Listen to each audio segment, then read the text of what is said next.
নবীকে যারা বলে নবী গায়েব জানেন না, আমি তো বলতে চাই তোমরা গায়েবের ব্যাখ্যা দাও। গায়েব কাকে বলে তোমরা বলো, গায়েবটা তোমরা আগে উপস্থিত করো যে এইটার নাম গায়েব, এইটার নাম গায়েব। আমি তোমাদের কাছে প্রমাণ করে দেব প্যারা নবী হযরত মুহাম্মদ রাসূলুল্লাহ সাল্লাল্লাহু আলাইহি ওয়াসাল্লাম তোমাদের দেওয়া এমন গায়েব গুলো সব জানেন, কোনোটাই বাদ নাই। তোমাদের লিস্টে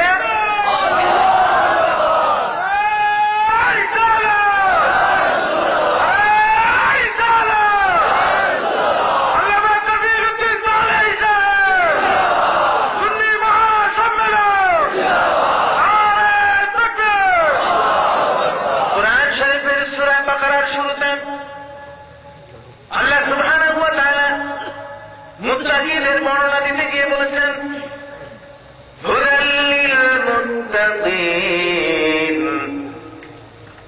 আল্লাযীনা ইউমিনুনা বিল গায়বি ওয়া ইউকিমুনাস সালাতা ওয়া মিম্মা রাযাকনাহুম ইউনফিকুন। হুদাল লিল মুত্তাকিন, আল্লাহ ভীরু যারা তাদেরকে কোরআন হেদায়েত দিবেন। অন্তরটা যার পাষণ্ড, ফী কুলুবিহিম মারাদুন ফাযাদাহুমুল্লাহু মারাদা, অন্তর যদি নষ্ট হয়, অসুস্থ হয়, যে অসুস্থ অন্তর নষ্ট হয়ে যায়, লাহুম কুলুবুন লা ইয়াফকাহুনা বিহা, ওই অন্তরটা যদি ভেতরে থাকে সত্য জিনিসটাকে উপলব্ধি করার মতো সুযোগ তার থাকে না, সে ভালো জিনিসটাকে উপলব্ধি করতে পারে না। ভালো জিনিসটাকে উপলব্ধি করতে পারে না কেমন? যেমন আমাদের অনেক যুবক আছে, সুন্নি মহাসম্মেলনের শুরুতে যে তাকবীর গুলো দেওয়া হলো, যে নারা দেওয়া হলো, এই তাকবীরের মধ্যে বজ্রকণ্ঠে বিশাল উঁচু আওয়াজে আমরা বললাম আল্লাহু আকবার, বলছে কিনা? জোরে বলেন, বলছে কিনা? আমাদের দেশের মধ্যে তথাকথিত কিছু মানুষ আছে, তথাকথিত কিছু দল আছে, কিছু বুদ্ধিজীবী আছে, যুবকরা, এরা তাদের সঙ্গী হয়, অথচ জীবনে হাজার হাজার স্লোগান দিল, একটা স্লোগানের মধ্যে আল্লাহু আকবার শব্দটা নাই। এর বুদ্ধিজীবী হইল কেমন আমি বুঝি না, এদের বুদ্ধি কোন কাজে লাগলো? দুনিয়া সব বুদ্ধি পারে, কিন্তু আল্লাহু আকবার তকবীরটা দিতে ওদের বুদ্ধি সেখানে শর্ট হইয়া যায়, খাটো হইয়া যায়। কথা বুঝতে পারছেন? আমি আপনাদের খেদমতে আরজ করতে চাই, ওদের মতো একজন জ্ঞানে অন্ধ মানুষ যারা কোরআন শরীফ দিয়ে ব্যাখ্যা করতে গিয়ে বলে আল্লাযীনা ইউমিনুনা বিল গায়ব, গায়বের ব্যাখ্যা করতে গিয়ে যদি তাদেরকে প্রশ্ন করা হয় বলো গায়ব কি জিনিস, নিশ্চয়ই তারা তাফসীরের কিতাব খুলে দিয়ে বলবে গায়ব বলতে গেলে জান্নাত জাহান্নামকে বোঝানো হয়েছে। গায়েবের সম্পর্কে যদি ওদেরকে প্রশ্ন করা হয় বলো তো গায়েব কি জিনিস, নিশ্চয়ই ওরা তাফসীরে মাফাতিহুল গায়ব খুলে দিয়ে আমাদের সামনে বিশাল বক্তৃতা দেওয়ার চেষ্টা করবে। গায়েব মানে আখিরাত, পরকাল, গায়েব মানে লৌহ কলম, গায়েব মানে চোখের আড়ালে যা আছে সেই সাদা আসমান, গায়েব মানে আল্লাহর আরশ, গায়েব মানে আল্লাহ। অথচ আমার নবী মুহাম্মদুর রাসূলুল্লাহ সাল্লাল্লাহু আলাইহি ওয়াসাল্লামকে আল্লাহ রাব্বুল আলামিন দাওয়াত দিলেন পবিত্র মেরাজের রাতে, তোমরা যেগুলোকে গায়েব বলছো আমার আল্লাহ নবীর কাছে কোনো গায়েব গোপন করেন নাই। করছেন? কোনো গায়েব গোপন করছেন? জান্নাতও দেখাই দিয়েছেন, জাহান্নামও দেখাই দিয়েছেন। কন্যা সুবহানাল্লাহ। আখিরাত, আখিরাতের কার্যক্রম কি হবে সবগুলো আমার নবীকে দেখিয়ে দেওয়া হয়েছে। কি বলেন ঠিক না? তোমরা যেখানে যাইতে পারো নাই, জ্ঞানের পোড়া অন্ধ মানুষরা যে জিনিসটাকে তোমরা অস্বীকার করছো না, বলো তো গায়েব বলতে গেলে কোন জিনিসটা, কোন জিনিসটাকে তোমরা বলতে চাও? আমরা তোমাদেরকে প্রমাণ করে দেখাবো ওই গায়েব আমার নবী জানেন, আল্লাহ তাকে দেখাই দিচ্ছেন। এমনকি সবচেয়ে বড় গায়েব হল আল্লাহ বান্দার চোখের আড়াল থাকা। আমার আল্লাহ বলছেন আমার নবীকে আমার আড়াল করি নেই, রাআইতুল্লাহ ফি আহসানি সূরাতিন। আমার রাসূল সাল্লাল্লাহু আলাইহি ওয়াসাল্লাম স্পষ্ট করে বলেছেন যে আমি আল্লাহকে আমি আমার চোখে দেখেছি।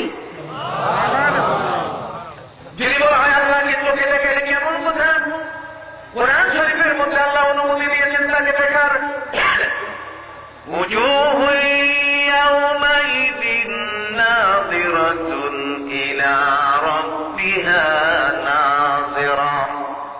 কিয়ামতের ময়দানে আল্লাহ দেখা দিয়ে দিবেন। সারা পৃথিবীর সমস্ত মুফাসসির একমত যে এই দুনিয়ায় লা তুদরিকুল আবসার, আল্লাহকে এই চোখ দিয়ে দেখা না গেল, কিন্তু এই দুনিয়া বাদে অন্য জগতে যদি আল্লাহ কাউকে দাওয়াত দিয়ে তার দিদার দেন, এটি জায়েজ, এটি অসম্ভব কিছু। এগুলো সব স্পষ্ট কথা। সে কথাগুলো থাকার পরও আজকে তারা এখানে মারাত্মক ধরনের বোকামির পরিচয় দেয়। আমি সে কথা আজকে বলতে এখানে বসি নাই। আমার নবী পবিত্র মেরাজ শরীফ গেলেন। মেরাজ শরীফ গিয়ে আল্লাহর হাবিব ফিরে এলেন। সারা পৃথিবীর বিজ্ঞান আইনস্টাইনের আপেক্ষিক তত্ত্ব আবিষ্কার হওয়া পর্যন্ত কেউ স্বীকার করে নিতে পারে নাই মানুষ কখনো ঊর্ধ্বাকাশে যেতে পারে। মানুষ কখনো ঊর্ধ্বাকাশে যেতে পারে। আমার নবীকে তারা সাধারণ মানুষের মতো বর্ণনা করেছে। নাউযুবিল্লাহ। দাওয়াত দিচ্ছেন আল্লাহ। সুবহানাল্লাযী আসরা বিআবদিহি লাইলাম মিনাল মাসজিদিল হারাম ইলাল মাসজিদিল আকসা الذي باركنا حوله لنريه من آياتنا إنه هو السميع البصير। এই জগৎ থেকে ঊর্ধ্বতম জগতে নেওয়ার জন্য আল্লাহ তার নবীকে দাওয়াত দিয়ে নিয়ে গেলেন। বাইতুল মাকদাস হয়ে আরশ পর্যন্ত আমার নবী সফর করলেন। বিজ্ঞানীরা তোমাদের যন্ত্রের এমন শক্তি নাই, এটাকে তোমাদেরকে বুঝাই দিতে পারি।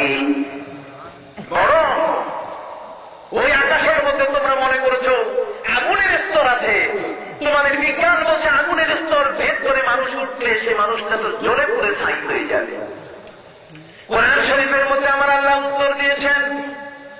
নমরুদ যখন দেখল নবী ইব্রাহিম আলাইহিস সালামের সাথে কোন ক্রমে তার আর বলে ওঠা সম্ভব নয়, ওরা সবাই মিলে বলল ক্বালু হাররিকুহু ওয়ানসুরু আলিহাতাকুম, তোমরা তাড়াতাড়ি আগুনে জ্বালাও। ইব্রাহিমকে রাখা যাবে না, ইব্রাহিমকে আগুনে জ্বালিয়ে পুড়ে শেষ করে দাও। তোমাদের প্রভুর সাহায্য করো, তোমাদের মূর্তিগুলোর সাহায্য করো। তোমাদের মূর্তিগুলোর পক্ষ থেকে এই ধরনের একটা গোপনীয় অর্ডার এসে গেছে তোমাদের উপরে। ইব্রাহিমকে খাতির করা যাবে না। 40 দিনের প্রজ্বলিত আগুনের মধ্যে নবী ইব্রাহিম আলাইহিস সালামকে যখন নিক্ষেপ করা হলো, ঠিক ওই মুহূর্তে আল্লাহ সুবহানাহু ওয়া তাআলা বলে দিলেন কুল্লা ইয়া নারু কুনি বারদান ওয়া সালামান আলা ইব্রাহিম। বড় করে বলে সুবহানাল্লাহ। আল্লাহ বলেন আমি আগুনের প্রতি আদেশ দিয়ে দিলাম যে তুমি আমার ইব্রাহিমের জন্য না শীত না উষ্ণ, তুমি তার জন্য শীতল হয়ে যাও। চিল্লায় বলুন না সুবহানাল্লাহ। আগুন মানুষকে জানাতে পারে না। নবী ইব্রাহিমের গায়ে নমরুদের আগুন লাগে নাই। অতএব আমার নবী, বিশ্বনবী, বিশ্ব জগৎ সমূহের নবী, সকল মাখলুকের নবী মুহাম্মদুর রাসূলুল্লাহ সাল্লাল্লাহু আলাইহি ওয়াসাল্লাম ঊর্ধ্বাকাশে তিনি ভ্রমণ করেছেন। আগুনের স্তর অতিক্রম করতে আগুন তাকে সম্মান দেখিয়েছে, আগুন তার গায়ে স্পর্শ করার সাহস রাখে নাই।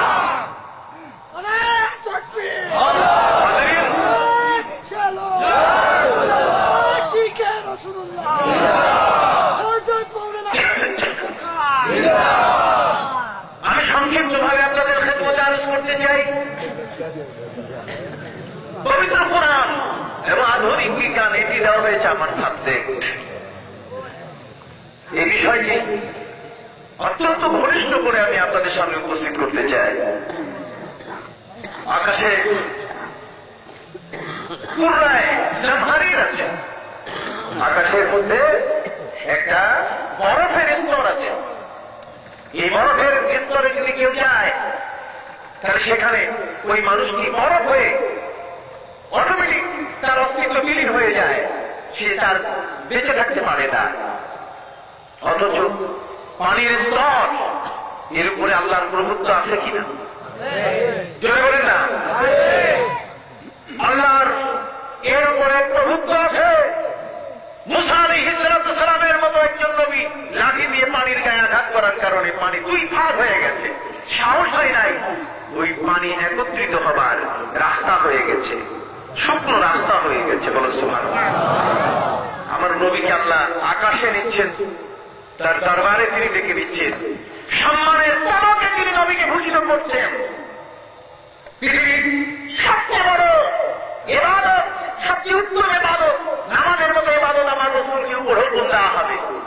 যে ইবাদতটি মানুষের মন মানসিকতা, মানুষের সামাজিকতা, মানুষের স্বাধীনতা, মানুষের জীবনের মধ্যে যা যা প্রয়োজনীয় বিষয়, সব প্রয়োজনীয় বিষয়গুলো নামাজ থেকে উপহার দেবে। ইন্নাস সালাতা তানহা আনিল ফাহশাই ওয়াল মুনকার।